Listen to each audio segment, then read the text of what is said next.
The number of COVID cases across the state is spiking. California recorded more than 14,000 new cases within the past 24 hours. The 7-day positivity rate has now topped 4%. That's more than 1% higher than last week. As KPIX5's Kenny Choi reports, some breakthrough cases in the Bay Area are now sounding the alarm. Kenny?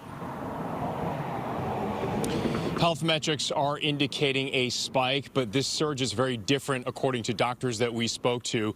As far as COVID cases are concerned, there are more breakthrough cases among those who are vaccinated, but the major difference is that severe illnesses and hospitalizations are still very low among those who are vaccinated.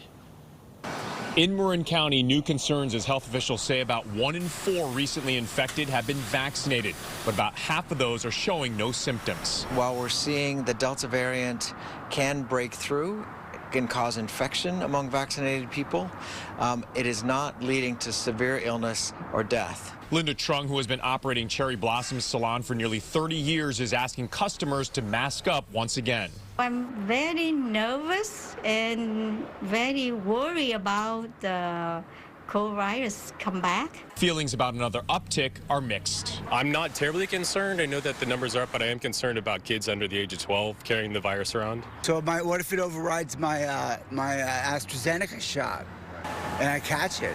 Health experts, though, emphasize the vaccine is still highly effective. Before, a spike in infections was followed by a surge in hospitalizations, but only 2 of the 137 recently confirmed cases among vaccinated county residents ended up in hospitals, and most notably, no one has died. Now, cases and hospitalizations in highly vaccinated regions like the Bay Area are becoming delinked, and the hospitalizations are mostly among the unvaccinated. For months, the rolling average of daily new cases remained in the low single digits. Now it's closer to 18. But the big difference, the majority of rising cases is among the unvaccinated.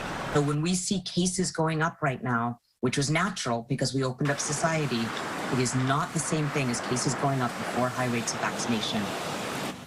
So, Kenny, why is L.A. County mandating masks be worn indoors, even for fully vaccinated people, and the Bay Area is not?